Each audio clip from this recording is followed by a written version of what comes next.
حدیث کا جو الفاظ ہیں وہ بڑے پیارے ہیں. ایما رجل مسلم لم یکن عندہ صدقہ، جس مسلمان کے پاس صدقہ کرنے کے لیے کچھ نہ ہو، فَلْيَقُلْ فِي دُعَائِهِ، تو اسے چاہیے کہ اپنی دعا میں یہ کہہ لیا کرے. کیا کہہ لیا کرے؟ اللہم صلی علی محمد عبدک ورسولک وصلی علی المؤمنین والمؤمنات والمسلمین والمسلمات، یعنی اپنی دعا میں اگر وہ یہ پڑھ لے فَإِنَّهَا زَكَاةٌ لا يشبع المؤمن خیرا حتی یکون منتہاہ الجنہ، تو یہ زکوٰۃ ہے اور مومن کبھی بھلائی سے سیر نہیں ہوتا یہاں تک کہ جنت اس کا ٹھکانہ ہوتی ہے.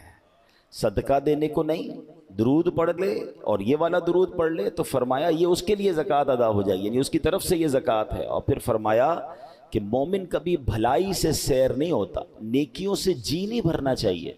کچھ لوگ کہتے ہیں بھائی پڑھ لی نا نماز، ہاں صدقہ دے دیا تھا 1 مہینہ پہلے، فلاں نیک کام کر لیا تھا، بھلائی سے جس کو کہتے ہیں نا دل نہیں بھرنا چاہیے. اور نیکیاں جس طرح مال سے دل نہیں بھرتا، دنیا کی چیزوں سے دل نہیں بھرتا، نیکیوں سے دل بھر جاتا ہے. اللہ وہ ہمارا دل بنا دے کہ ہمیں گناہوں سے نفرت ہو جائے اور نیکیوں سے ایسا پیار ہو جائے کہ ایک کے بعد ایک نیکی، ایک کے بعد ایک نیکی کرنے کا ذہن بن جائے. اب مثال کے طور پہ اگر دنیاوی ایگزامپل، پہلے میں اس حدیث کو پورا کر لوں، اور پھر فرمایا یہاں تک کہ جنت اس کا ٹھکانہ ہوتی ہے، اس کا بھلائی سے سیری نہیں ہوتی یہاں تک کہ جنت اس کا ٹھکانہ ہوتی ہے. اب میں فار ایگزامپل سمجھانے کے لیے کہہ رہا ہوں کہ اگر ہمیں یہ کہا جائے کہ ایک فرض نماز پڑھیں گے تو آپ کے اکاؤنٹ میں 50,000 روپے جمع ہو جائیں گے، 2 رکعت نفل پڑھیں گے تو 10,000 روپے جمع ہو جائیں گے، ایک تسبیح کلمہ پاک کی پڑھیں گے تو 5,000 جمع ہو جائیں گے، ایک تسبیح درود پاک کی پڑھیں گے تو 5,000 جمع ہو جائیں گے.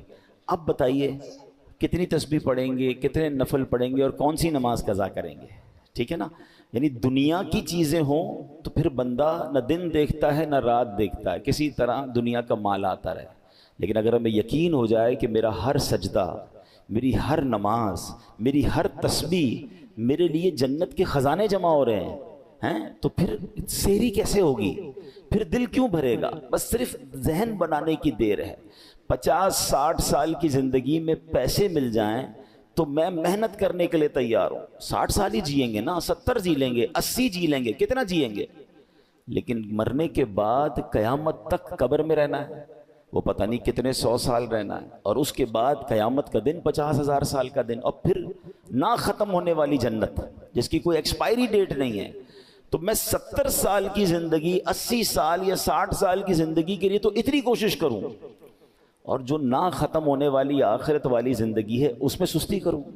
یہ عقل مندی نہیں ہے. ایک بڑا پیارا جملہ ہے، عقل مند وہ ہے کہ جتنا دنیا میں رہنا ہے اتنا دنیا کی تیاری کرے، اور جتنا عرصہ قبر و آخرت کا ہے اتنی قبر و آخرت کی تیاری کرے. اب یہ فیصلہ ہے کہ کہاں کی تیاری زیادہ کرنی ہے. تو بڑی خوبصورت حدیث کا یہ جو جز ہے نا، میں دوبارہ پڑھتا ہوں کہ مومن کبھی بھلائی سے سیر نہیں ہوتا، یعنی بھلائی سے اس کا دل نہیں بھرتا یہاں تک کہ جنت اس کا ٹھکانہ ہوتی ہے. تو اس حدیث میں بڑی خوبصورت نصیحت بھی مل گئی اور درود پاک کی فضیلت بھی پتہ چل گئی. تو کثرت سے درود پاک پڑھتے رہا کریں.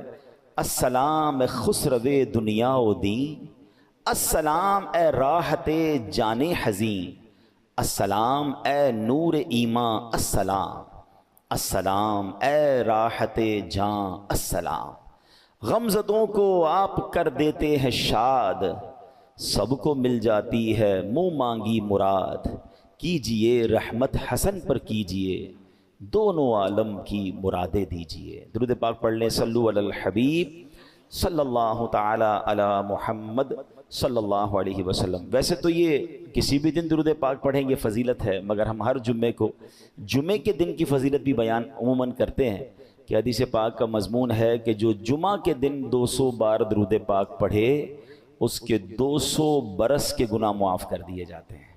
تو جمعہ تو اسپیشل ڈے ہے درود پاک پڑھنے کا. کثرت کے ساتھ درود پاک پڑھتے رہا کریں. آئیے مل کر محبت کے ساتھ باآواز بلند درود پاک پڑھ لیں. صلو علی الحبیب صلی اللہ تعالی علی محمد صلی اللہ علیہ وسلم. آج قرآن مجید فرقان حمید کا ایک تاریخی واقعہ میں نے آپ کے سامنے بیان کرنا ہے۔ ہم کوشش کرتے ہیں کہ جمعہ کے دن قرآن ہی کی باتیں کیا کریں، تو قرآن کا ایک ایسا واقعہ دلچسپ بھی ہے، عبرت انگیز بھی ہے، نصیحت آموز بھی ہے۔ One of the unique story of Quran, one of the unique جو ہے یہ واقعہ ہے، واقعہ بنی اسرائیل کا ہے۔ اور یہ لوگ بڑی، اللہ پاک نے بنی اسرائیل کو آزادی دی تھی فرعون کے غرق ہونے کے بعد، بڑے ہنسی خوشی زندگی گزار رہے تھے، کیونکہ بڑا ٹف ٹائم گزارا تھا حضرت موسیٰ اور جو فرعون کا زمانہ تھا۔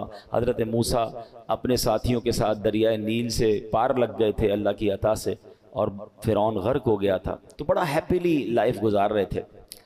اب اللہ پاک نے حضرت موسیٰ کو حکم دیا کہ اے موسیٰ آپ کوہ طور پر آئیے، آپ کو ایک کتاب دی جائے گی، ٹھیک ہے نا۔ تو اب 30 دن تک حضرت موسیٰ کو حکم دیا گیا کہ کوہ طور پر اعتکاف کریں۔ حضرت موسیٰ اپنے بھائی حضرت ہارون علیہ السلام، وہ بھی اللہ پاک کے نبی ہیں، انہیں اپنا خلیفہ بنایا، اپنی قوم ان کے حوالے کی، اور آپ کوہ طور پر اللہ سے بات کرنے اور صحیفہ یعنی بعد میں جو آپ کو کتاب ملی تورا وہ لینے کے لیے حاضر ہو گئے۔ 30 دن اعتکاف کیا، روزے رکھے۔ آخری دن جب اللہ پاک سے بات کرنے کا وقت آنا تھا تو آپ نے تیاری کی اور مسواک کی، نظافت اور پاکیزگی اختیار کی کہ رب سے بات کرنی ہے، اللہ کی بارگاہ میں جانا ہے۔